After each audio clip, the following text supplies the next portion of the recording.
let's proceed sa I think most important feature ng high level mga quiz. Ito yung automations, no? Ito rin pala yung pinaka-paborito kong feature ng high level since I am an AI automation specialist. So, sobrang saya lang para sa akin na mag-create at mag-build ng mga automations, no?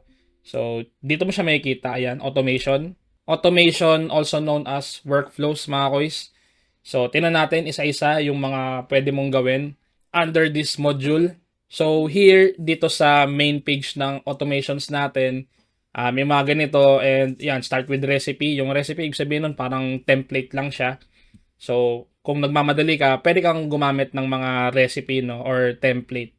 Then, dito sa baba, may mga videos din, like mga basics ng workflows, building workflow from scratch, mga ganyan. So, it's an additional resource para sa inyo, no? Kung paano gamitin tong automations at paano magbuo ng mga workflows. So, okay, gagawin natin is create workflow, start from scratch.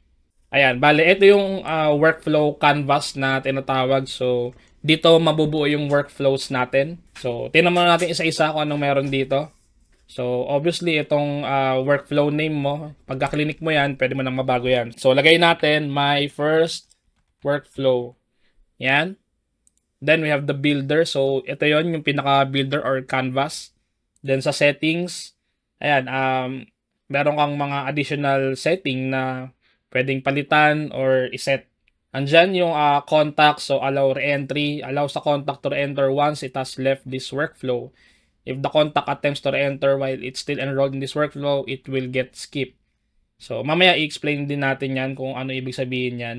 So, allow multiple opportunities. So, allows a contact with multiple opportunities to enter the workflow as separate executions.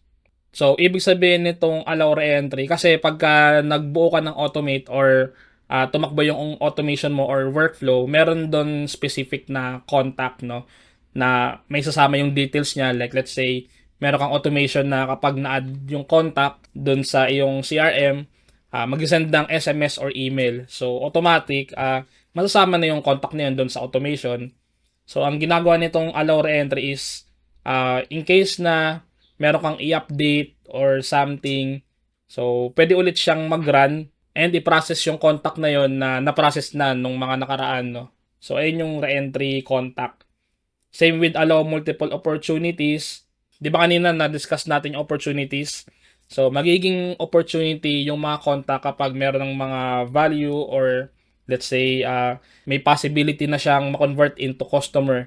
Pagka na-allow mo to, syempre, kunyari, meron na siyang existing opportunity, yung contact mo dun sa opportunities or pipelines. So, pagka naka-enable to, pwede siyang ma-double, no? So, I would suggest, wag na lang sigurong i-on to. Pero case-to-case basis pa rin eh. Pero for the sake of this module, hayaan na lang muna natin yung mga yan, no? Then ito, stop on response. So, ends workflow for a contact if the contact responds to a message that is sent from this workflow. So, ayaw natin nun kasi pwede kasing meron silang susunod na step in case na mag-reply sila dun sa automated message or email. So, ayaw natin i-stop yung workflow, no? So, then, communication. So, sa time zone, so siguro yan na lang. Account time zone. Time window, so specific time. Pwede kang mag-add dyan ng, yan. So, 8 a.m. to 5 p.m. sa ngayon yung nakaset. So, pwede mo yung baguhin. Depende sa'yo, no? Kung ano ba yung araw ng business mo or yan, yung mga business operations. Kung ano yung schedule. Then, sender details. So, yung mga nilagay mo dito, may kita yun dun sa mga automated na email or SMS, no? So, kunyari, nilagay mo dito si TechVA agent. Yan. Tapos, techvaagent at gmail.com. Tapos, from number, since wala pa tayong phone number, hayaan na lang muna natin yan. So, yung mga emails na masasend from our automation, so, ito yung makikita nila, no? Yan, yung email saka yung name na sinet natin. Then, pwede mo rin daw siyang i-override, no? Kasi doon sa mismong workflow, yung email na node, pwede kang mag-send ng kung sino yung sender details and kung ano yung email address na gagamitin niya or mag-show doon sa recipient. Then, conversations. So, nasa inyo na kung i-mark as read nyo pagka na-process doon sa workflow. So, kayo na bahala dyan, no? Straightforward naman yung pagkaka-explain dito, no? Then, we have the enrollment history. So, in case na yung mga contacts nyo is pumasok doon sa mga workflows or na-process, doon sa mga workflows. So, andito yan, no? Ayan, yung mga contact, tapos enrollment reason, ganyan-ganyan. So, mamaya check natin ulit yan, no? Para mas maintindihan natin. Then, we have the execution logs. So, ito yung history ng mga workflows na nag-run. So, kung nag-success ba or nag-fail. So, makikita mo yan dito. So, maya-maya i-check natin yan. So, for the meantime, balik muna tayo sa ating builder. Andito na tayo ulit sa canvas natin, no? Then, kapag natapos ka ng buuin yung workflow mo, pwede mong i-test yung buong workflow muna, no? So, pagkaklik mo yung test, sasali ka ng contact, tapos, then, ayan, pili ka ng contact, no? For this test. So, importante yung testing mga kuy sa workflow, syempre, para makita natin kung working ba yung workflow or hindi. So, pagka niran yan, syempre, so, lahat ng automations, kunyari, may email, may SMS ka man, or opportunity change, or stage change. So, mangyayari lahat yon, no, dun sa contact na sinelect mo dito. So, in this case, kay RJV. So, ganun siya. So, mamaya i-demo rin natin yan kung paano mag-test ng contact. Tapos dito, pagka tinagel mo to, it will be published, obviously. So, running na yung workflow mo, no? Maghihintay na lang yan ng trigger. So, sa ngayon, draft muna natin siya. So, check natin tong nasa left side mga kuys, itong mga buttons na to, kung ano ba to. So, yung una, ito yung notes. So, ito yung pinaka-general note mo sa workflow na to, no? Or kung ano man ginagawa mong workflow, no? Para in case na merong tumingin or mag-audit, alam ng nag-audit or tumitingin kung para saan tong workflow na to. Basically, additional details or information, no? Kung ano ba yung workflow na to, ano ba yung ginagawa niya. So, ganun. Then, we have the sticky notes feature. So, ayan, sticky notes. So, itong sticky notes natin mga kuys is for additional information din, no, on every step of the automation you're going to create. So, pagkakalinik mo, for example, ito, so mapupunta yan dyan. No? So, kunyari, meron kang workflow dito. So, let's say, sabihin natin, this trigger is for capturing SMS. Yan, sabihin natin ganyan, no? So, ibig sabihin, kahit obvious na nandun na yung SMS trigger natin, kumbaga example lang naman to mga kuys, no? Para magkaroon lang tayong ng capability na makapag-add ng additional information on each step naman na. So, yung kaninang notes is for the general information for the entire workflow. Ito namang sticky notes is for every step ng ating mga workflow, no? Pwede nyo siyang i-describe like, yun nga, additional information for every step of the automation. Then, we have the parang error logs or something. So, ito, wala. Zero errors kasi hindi pa naman nag-run yung automation natin. No? So, siguro pwede natin i-check later. Then, we have the stats view, mga kuys. So, ito, pagka-clinic mo yan, so, workflow is not editable in stats view. Stats are only available for the last 30 days. So, para saan ba yung stats view? This will allow your users, no, mga kuys, to easily view communication channel. Yan, yung mga SMS and email. Dito mo ma-check yung performance metrics ng mga SMS, emails, or anything na communication channels na ginamit mo dun sa workflow mo, no? So, makikita mo dyan kung ilan yung na-send, ilan yung nag-bounce, ilan yung na-click, etc. etc. So, that's it for the stats view. So, unclick ko to, tapos ito siguro, unclick ko rin, unclick. Yan, para bumalik siya dun sa dati, no? Tapos ito, mga kuys, workflow switcher. So, in case na kailangan mong palit ng workflow na i-edit, so, ito yung shortcut niyan. Kasi hassle kasi pagka nag-back to workflow ka pa tapos click mo din yung isa pang workflow. So ito parang shortcut siya, no. And then we have the version history mga kuys. So ayan. Ayan, version history from the word itself. So yung mga previous versions ng workflows mo in case na inedit mo na to, pwede kang bumalik, no, on your previous version ng workflow, obviously. So yun. Then we have the AI agent or copilot. Copilot kasi yung tawag dito, ayan. Or workflow AI beta. Dito sa workflow AI na to, or basically copilot nga siya. So, i-prompt mo lang kung ano yung workflow na gagawin mo, then siya nang bahala magbuo. Tapos, i-polish mo na lang, no? Kasi hindi naman siya 100% perfect, mga kuys. So, kailangan mo pa rin baguhin and i-configure. And yun, kumbaga, mapapabilis lang nito yung process mo ng paggawa ng workflow. Yun nga lang, hindi siya 100% perfect. So, wag ka lang mag-rely basta dito. So, kailangan mo pa rin i-configure manually yung mga nodes or yung mga steps na ibibigay niya, no? Depende dun sa prompt. Okay, so let's go sa actual workflow natin. So, lahat ng workflows natin is magsisimula sa trigger.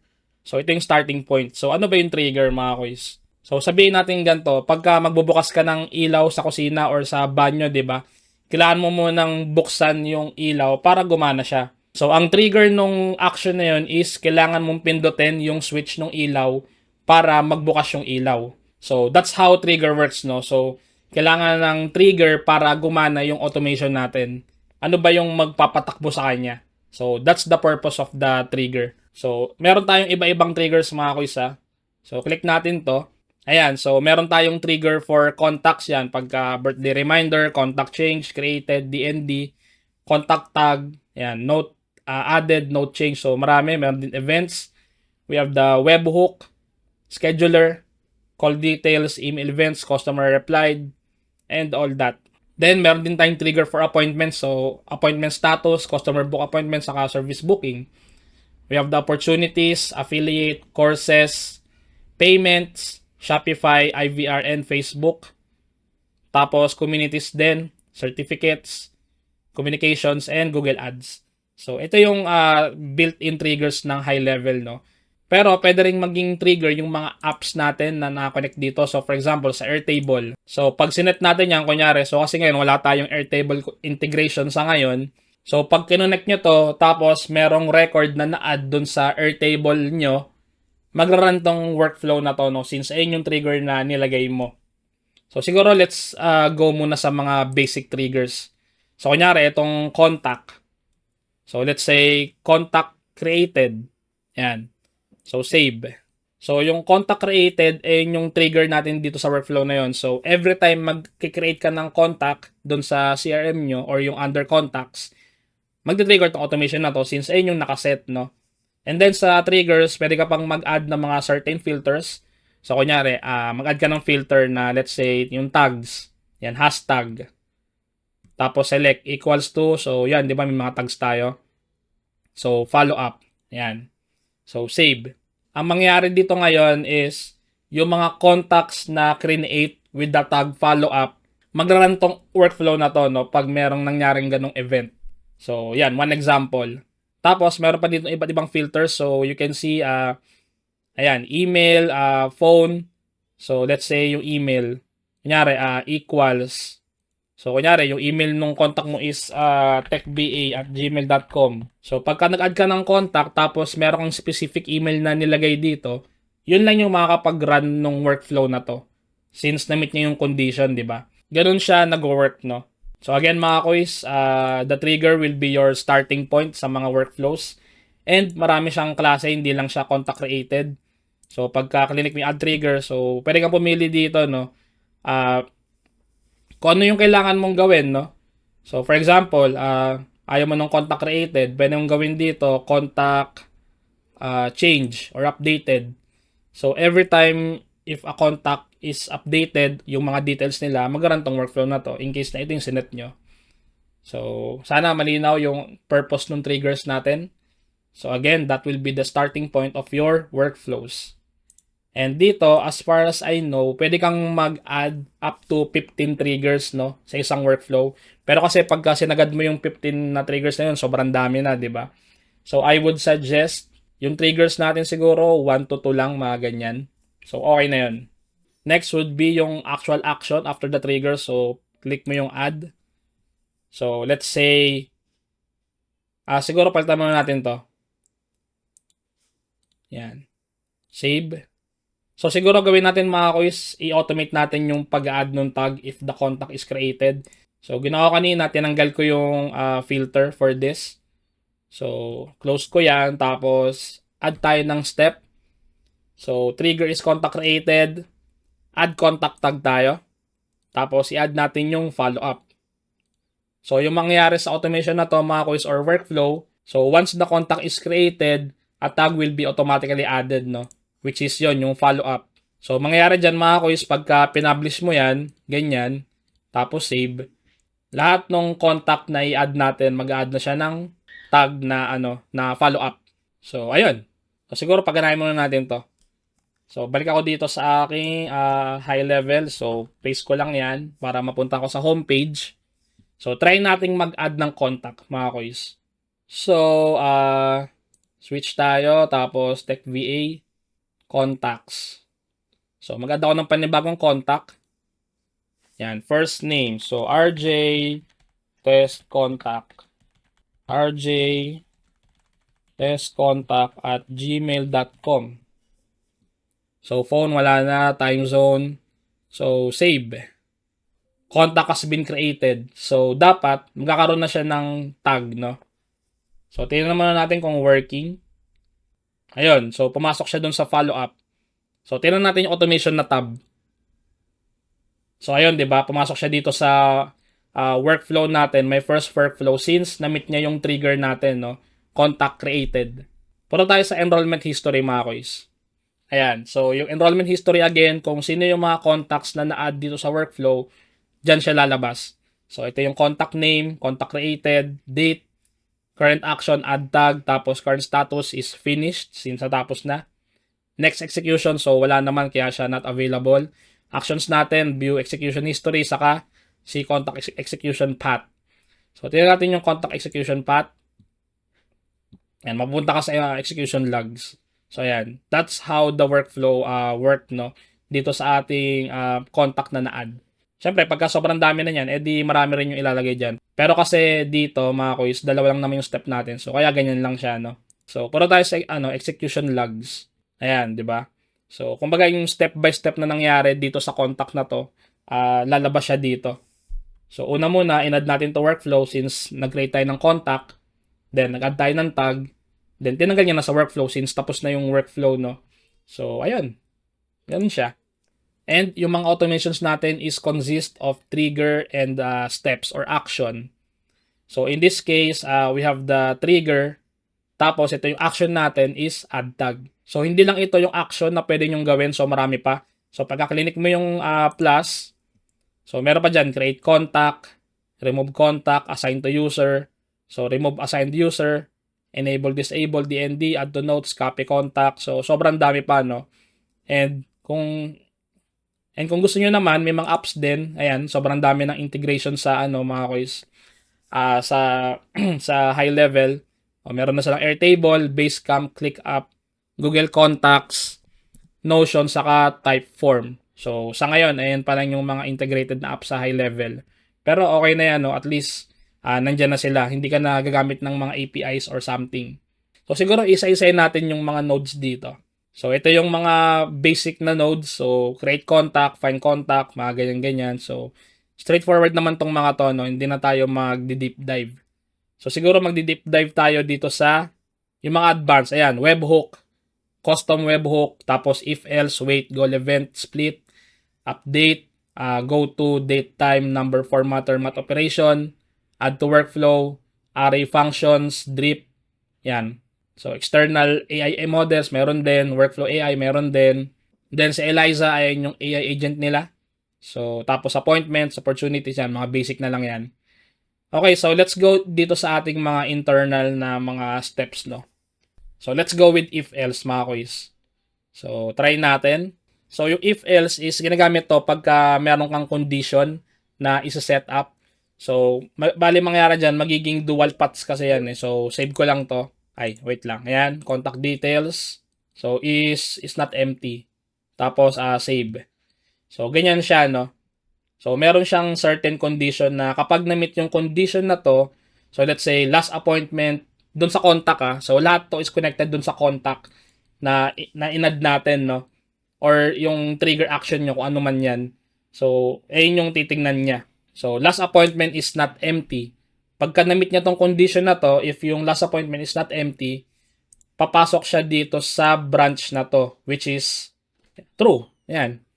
Otherwise, dito man siya sa kabila, no? So, siguro iset natin para mas maintindihan natin.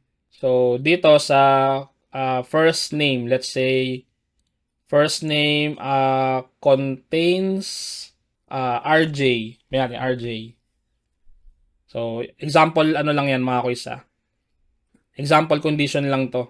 So, save. So, pagka yung first name contains RJ, teka, i-move muna natin to. So, click ko lang to, tapos move action. So, move here.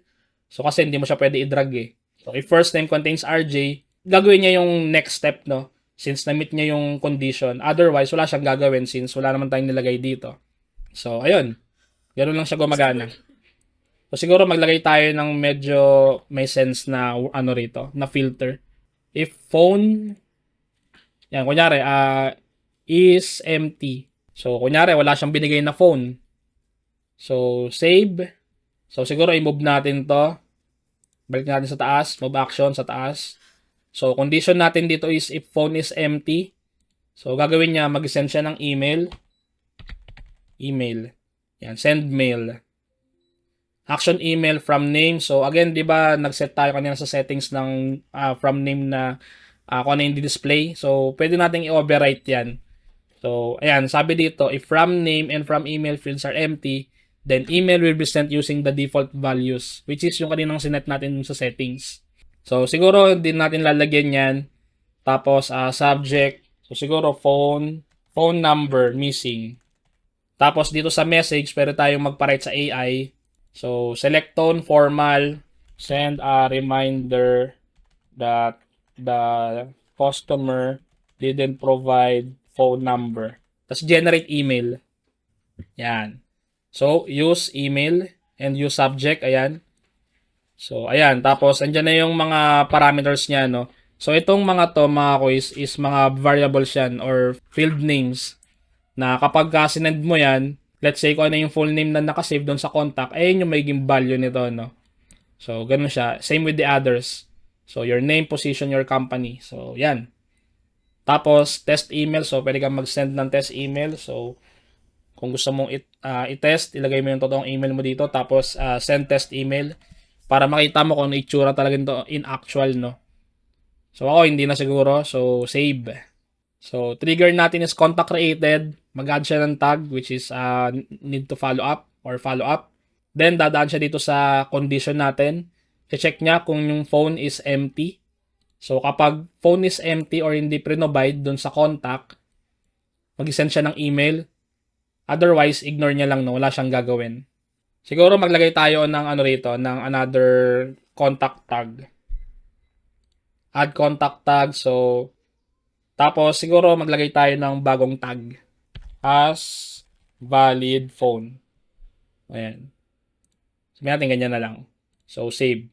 So, again, yung condition natin is, check niya if yung phone is empty. Pag true, send ang email. Otherwise, mag-add na siya ng tag na has valid phone. So, yun. So, that's the purpose of the condition, no? And hindi lang dalawa yung pwede yung ilagay dito, ha? Pwede pa kayo mag-add dito ng isa pang branch. So, add. So, let's say, contact details. Tapos, yung email naman, email is empty. So, wala namang email na provide. So, save. Tapos, click mo yung plus. Tapos, add contact tag. So, no contact information. So, kasi 'di ba, wala na siyang phone, wala pa siyang email. So, no contact information. Yan. So, siguro ito, palitan natin to. Phone is empty and lagay natin email. Email is not empty. So, syempre, meron siyang email pero wala siyang phone. So, save. Ayan. So, nabago na yung condition natin dito. Tapos ito, mag-add ulit tayo dito ng end. So, plus, phone is empty. Yan. Pagka parehong walang phone, tapos walang email, add tag, no contact information. So, kumbaga itong none, mga kois, ito yung parang default na condition niya, no? In case na itong dalawa is hindi ma-meet, pasok siya dito. So, pagka parehong meron, or siguro palitan natin, has valid contact information. Yan. Save. So, back tayo dun sa condition natin. 'Di ba naglagay ako ng end? So, ibig sabihin nung end na parameter, mga quiz, so dapat ma-meet niya tong dalawang condition na to. Dapat ang email is empty and phone is empty para magtuloy siya dito sa ating next na step. Otherwise, so let's say yung email is empty, tapos yung phone meron, so false na yan, no? So, ibig sabihin nun, hindi niya na-meet yung condition, pasok na siya dito sa none na condition. So, kasi hindi naman niya na-meet tong dalawang to kaya nga siya end. So, dapat lahat ma-meet niya. Otherwise, pagka ginawa mo siyang or, so magkaiba yan mga kuys ha. So, ang purpose ng or is pagka ma-meet niya lang any of the conditions na meron dito, magtutuloy na siya dun sa next step. So, save. So, what if kung ganito, no? Let's say, yung email is not empty, sabihin natin. Tutuloy pa kaya yan? So, yes. So, ibig sabihin, pagka yung email niya is empty and yung phone may laman, papasok pa rin siya dito. Kasi, or yung nilagay natin. Or pagka yung phone number niya is walang laman, tapos ito, empty, magtutuloy pa rin, no? Pero, paano kung baligtad? So, email is not empty. Tapos, yung phone is not empty. So, magtutuloy pa kaya? I-try nyo, i-check nyo kung magtutuloy.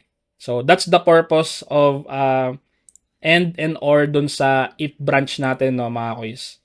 So, again, pagka end, both conditions must be met. So, kung yung email is empty and phone is empty, papasok dun sa next step. Pag or, so kahit alin dito sa dalawa na to yung mamit niya. So, yung email, pagka empty, tapos yung phone is empty din, papasok since na-meet niya yung first condition eh. And vice versa mga kuys. So, huwag kayo malito doon ha. So, in this case, end to. So, is empty. Yan, parehong wala. So, save. So, kung parehong wala yung email saka phone, add siya ng tag, no contact information. So, dito is, if phone is empty and email is not empty, so, mag-send siya ng email na stating na you did not provide your phone number. So, tama lang, di ba? Kasi empty yung phone eh. So, yun yung send niyang email. Otherwise, pagka nag-provide naman siya, either phone or email, mag-add tong tag na to, no? Since hindi niya na-meet tong dalawa na to, pasok siya dito sa default natin. So, that's the purpose of condition or if-else na node sa ating high level. So, check natin yung ibang node mga kuys. So, pasok tayo dito so, meron pa dito mga kuys, ito, wait naman, no? So, yung wait, ginagamit naman yan para ma-delay, no? Bago mag-run yung next step, mga kuys. So, siguro ilagay natin yung wait natin dito. Plus, tapos, wait. Para mas maintindihan natin. So, let's say, nag-set ka ng 1 minute dito. So, save. Bale, after mag-run nitong module na to, which is yung add contact tag, maghihintay muna siya ng 1 minute bago mag-run yung next step, which is yung condition. So, yun na yung purpose niya. So, kasi minsan mga kuys, pag sobrang lupit ng workflow nyo and sobrang daming ganap, minsan kasi nabubulunan yung mga server natin ni high level or nagkakaroon ng sobrang flood. Kunyari, let's say, sabihin natin, siguro pinamagandang use case nito is pag mag-send ka ng sobrang daming email na sunod-sunod. Let's say, meron kang email number 1, email number 2, email number 3, like, sunod-sunod talaga, no, na i-send dun sa lead or customer nyo. So, ang purpose ng wait is para hindi siya mag-send ng sunod-sunod. Kumbaga, merong interval on each emails, no. So, pwede to, like, every, 5 minutes, ganyan. So, maghintay mo na siya ng 5 minutes bago mag-run yung next step. And itong wait mga kuys, hindi lang siya time delay, meron pa dito. Yan, event, appointment time. So, obviously, maghihintay siya ng event before or after. So, syempre, pag before, mag-run na to, no? Before the actual event na na-book. So, titignan niya yung schedule na yon kung meron kayong nilagay dito na appointment. Or in case na appointment yung booking nyo. So, gagawin niya is, isa-send niya yun. Kumbaga, parang reminder or something. Pwede ka mag-set kasi ng ganun dito, no? So, mag-run yung next step na yon before on a certain period of time na sinet nyo dito, no? Tapos pag after, syempre, edi after yung after yung appointment, di ba? Next, we have the service booking time. So, same lang. Then, we have the overdue. So, wait until before or after the invoice due date. So, kunyari, ang trigger mo is hanapin yung mga invoices every day. Then, i-check nyo ba kung pending or overdue na. So, yun. So, pag na-detect niya ang overdue na yung invoice, let's say, so, mag-run na yung next step, no, kung ano man yun. Then, we have the CRM events, we have the condition, contact reply. Ito, contact reply. So, siguro, cancel muna natin to. Mag-add tayo ng sabihin natin, so, siguro maglagay tayo dito ng SMS. Yan, send SMS. So, none, tapos message, there's SMS message for follow-up. Sabihin natin ganyan. formal, generate SMS. So, use message. So, save. Then, select natin yung contact reply. So, reply to, yan yung SMS. So, gagawin nito mga quiz, maghihintay siya ng contact reply dun sa SMS na sinend nyo, no? And syempre, meron din yung timeout, no? Ang purpose itong timeout is, yan, maghihintay siya ng reply within 5 minutes, no? So, pagka hindi siya nag-reply within 5 minutes, papasok siya sa isa pang condition which is, yun, hindi nakapag-reply or siguro add ka ng tag ulit. So, add tag tayo dito. So, pagpalagay natin, no response. Yan. Save. So, again mga quiz, maghihintay siya ng reply in 5 minutes. So, pagka nag-reply siya, papasok siya dito sa path na to, which is yung condition natin. So, example lang to mga quiz, itong workflow na to is doesn't make any sense kasi puro sample lang yun nandito. Kumbaga, in-explore lang natin muna yung mga modules natin, no? So, ayun, again, maghihintay siya ng reply dun sa SMS within 5 minutes. Pagka nag-reply, pasok siya dito sa path na to, which is contact reply. Otherwise, pagka hindi siya nag-reply after 5 minutes, add ng tag, no response. So, sana malinaw mga quiz. So, meron pa dito, trigger link click. So, ginagamit naman to sa mga email campaign or siguro SMS na rin. So, let's say yung email campaign na sinend mo, meron dong link na gusto mong i-track. So, papasok yun dito, no? So, pag clinic. And then, again, same dun sa SMS na wait. Maghihintay din siya ng 5 minutes kung i-click ba yung link na yun or hindi. So, pagka na-click, pasok siya dito. Otherwise, add tag. So, ganun. Timeout. Then, we have the email event. So, here, you can pick the email step to wait for. So, in this case, wala naman tayong nilagay na email step, kaya wala siya. So, gagawin lang nito is maghihintay lang siya ng email event. Like yan, yung mga open, click, unsubscribe, complain, saka bounce. So, in this case, pagka clinic na, for example, unsubscribe. So, mangyayari dito, pagka sinet nyo dito na bantayan yung mga nag-click na unsubscribe, same, papasok yan doon sa path natin which is ito, yung contact reply or siguro mag-iiba din pangalan yun pag sinave. Kasi pagka sinave natin to wala ayaw eh. Wala tayong email step. So, hindi natin to madedemo. Otherwise, kung gusto nyo naman tingnan, di mag-add kayo ng email step sa taas. Tapos, balikan nyo tong step na to, no? Para at least makita nyo paano siya gumagana. So, ganun lang din. Maghihintay siya ng timeout. So, otherwise, kung ayaw nyo ng timeout, pwede nyo namang i-disable yan. So, delete nyo na lang. Tapos, mawawala na yung timeout, no? Kumbaga, maghihintay na lang siya ng unsubscribe. Or kung sino mang mag-click na unsubscribe, then mag-run yung workflow na yun kung ano man yung susunod dun. So, that's the wait node mga quiz. So, next tayo. Meron pa dito, goal and event. So, tingnan natin dito, basahin natin. When a contact meets the condition of a goal event, they'll jump straight to the goal regardless of where they were in the workflow and continue from the goal event. So, let's say, pagka, na-receive niya yung email or siguro, click a trigger link. So, wala pa tayong trigger link. So, let's say, ito yung goal nyo, no? So, pagka naklik niyo yung trigger link niya, for example, mag-enda yung workflow. So, let's say, nandito pa lang siya sa part na to. Hindi niya nadadaanan lahat to since ang nilagay niyo dito is end this workflow. So, yun lang siya gumagana mga quiz. Next, we have the split. Kumbaga, ito yung A and B testing mga quiz. So, in case na meron kayong gustong i-test na mga workflows or mga paths. So, ito yung ginagamit para doon. No? So, click mo yung save. Tapos dito, pwedeng meron kang path B. So, buuin mo na yung path B mo. So, ito, yung mga default na workflow natin or yung mga step na punta sa path A automatically. So, this is basically pang testing lang talaga siya, no? Hindi talaga siya ginagamit pang actual, no? In case na gusto nyo nang i-publish tong workflow na to. Kasi mag-run yan pareho eh. Tapos wala siyang condition. So, otherwise, pag nilagay mo dito, 70, tapos 30. So, path A, yung lagi mag-run, no? So, pagka pantay yan, 50-50, random yung mag-run dito, no? So, si high level na yung bahalang pumili kung ano yung i-run niya. So, ayaw natin nun, no? Kaya hindi to ginagamit mga quiz sa production. Pan-testing lang talaga yan. Ando natin mga quiz. Yan. So, next tayo. Then, we have the update custom value. So, straightforward naman yan. So, itong go-to mga quiz, kumbaga, tatalon siya dun sa mga steps. So, hindi natin yan masisave dito. So, close ko muna to. Tapos, siguro, ilagay ko yan dito, no? Add, tapos yan, go to. So, save. Bale, mag-i-skip siya nung mga steps na meron tayo. Kumbaga, shortcut. So siguro after nitong ma-add, gagawin natin is ibalik natin siya dito sa wait. So ang mangyayari na ngayon sa workflow natin, pagka nag-timeout yung wait natin, add ng tag, tapos babalik siya dito. Kumbaga, babalik siya dun sa waiting phase, no? Na maghihintay ng reply for 5 minutes. Then next niyang gagawin, syempre, pagka nag-contact reply na, mag-run siya, no? Yung mga typical na steps natin. Otherwise, pasok siya ulit dito tapos maghihintay na naman. So in this case mga kuys, itong go-to na setup natin, magiging infinite yan, no? So pinakita ko lang sa inyo kung paano gumagana yung go-to, pero hindi to advisable.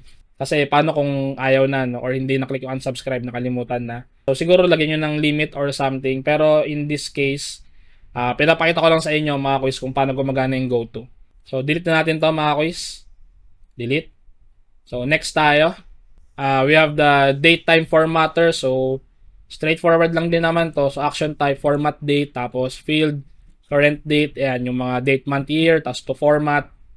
So, kung ito yung format niya, then, pwede mo i-convert, no, to other formats. Yan, yung mga month, date, year, month, slash, date, slash, year. Yan, ganyan. So, depende. Next tayo. Then, marami pa dito. Yan, number formatter, math operations. So, set event, start date, add to workflow, remove from workflow, array functions, drip, text formatter, saka custom code. So siguro yung mag-skip tayo dito, itong number formatter, madali lang naman yan. At operation, madali lang din. So siguro itong add to workflow. So ang purpose nito is, let's say, itong contact na to, kunyari, gusto mo pang ipasa dun sa iba pang workflow na meron ka. So let's say, meron ka pang workflow for sending emails na nakahiwalay. So pwede siyang pumasok dun. So, ayun yung purpose nitong add to workflow. Then, we have the remove from workflow. So, kabaligtaran, mga kuys, remove from workflow. Tatanggalin mo na yung contact na yon sa process nito, no? In case na meron pa siyang mga steps na kailangang daanan. So, pagka in-add mo tong workflow na to, and pumasok na siya dito, hindi niya na madadaanan yung ibang steps dun sa workflow na yon. Then, we have the array function. So, oo nga pala mga kuys, pag kami nakita kayong mga crown na symbol, premium actions to. So, ibig sabihin yan mga kuys, meron niyang bayad, no, kada run. Hiwalay pa yung bayad nito dun sa subscription nyo na sa high level na, no, na existing. Kasi premium actions nga eh. Tapos, next natin, yan, we have the drip. So, ibig sabihin nito mga kuys, kung meron kang inad na contact, let's say, nag-add ka ng contact via CSV. So, kasi sa contacts mga kuys, so dito, pwede ka kasi mag-import contacts, no, ng maramihan. So, dito sa contacts, next mo lang yan. Tapos, i-upload mo yung CSV file, no. So, dito merong sample file sa high level. Ito lang yung compatible dito na file, no. So, ayun yung format niya. So, in case na gusto nyong mag-add ng 100 contacts in once. So, ito yung gagamitin nyo, no. So, pagka dindownload mo yan, gayahin mo lang yan. So, try natin silipin. Ayan. So, gagawin mo, ilalagay mo yung mga phone, email, first name, last name, and all the details, no, sa spreadsheet na to or CSV file na to. Then, pagka natapos mo na, pwede mo na siyang i-upload dito, mga kuys. Yan, upload, tapos browse mo lang yung file. Okay na yun, no? So, di ba, meron tayong step doon na mag-add ng tag. So, actually, pwede mo na yung gawin dito. Pero kung gusto mong i-add yung mga tags using the workflow automations natin, pwede rin naman, no? Pero, kasi hindi siya mag-run at once. So let's say meron kang 3,000 contacts. So sobrang dami, 'di ba? So that is where the drip module is used, no.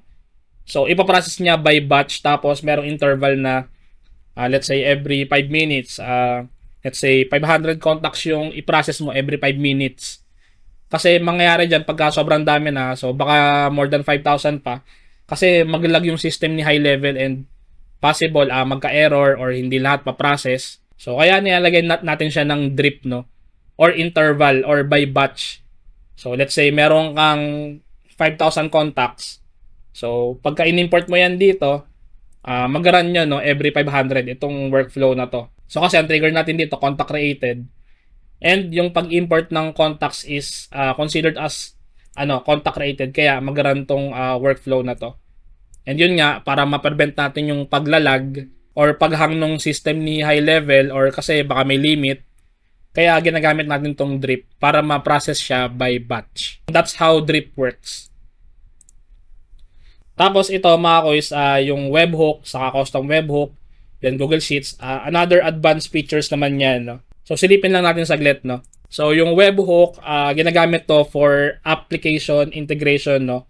So 'di ba nakita natin dun sa apps natin, ito lang yung meron, no? Paano kung meron kang gustong app na i-integrate sa high level pero wala dito sa mga built-in na naka-integrate. So that's where webhook comes in. So, kung marunong ka sa APIs, so again, this is an advanced feature. Ito lang yung way para ma-integrate mo yung application na yon. So, let's say, meron kang external na document signing platform. Ayaw mo sa high level mismo. So, kunyari, PandaDoc. So, para ma-integrate mo yung PandaDoc, kailangan mo yung webhook para gumana siya dito sa workflow mo, no? And then, sa loob ng webhook, we have the URL, we have the method, so post, saka get. Yung post mga kuys, magbabato siya ng data from high level going dun sa application na kinonect nyo. So yung get naman, kukuha naman siya ng data from the application going to high level para magamit ng workflow nyo. So ayun yung purpose niya. And itong mga URL, query string param, saka headers, makuha yung mga values nito pagka tinignan nyo yung documentation ng application na yon. So let's say sabihin natin sa PandaDoc. So gawin natin PandaDoc API.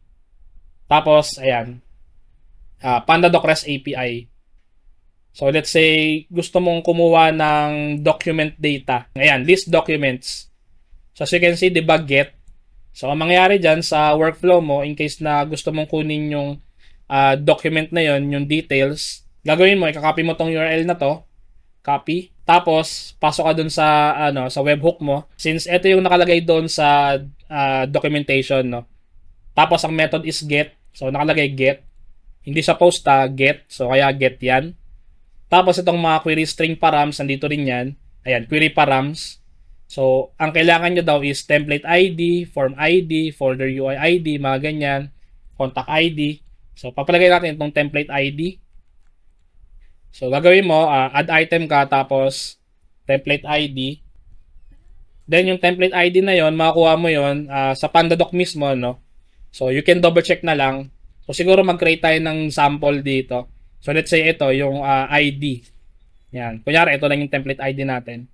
So, pagka nakita nyo yung template ID, syempre, ilagay nyo yan dyan, no?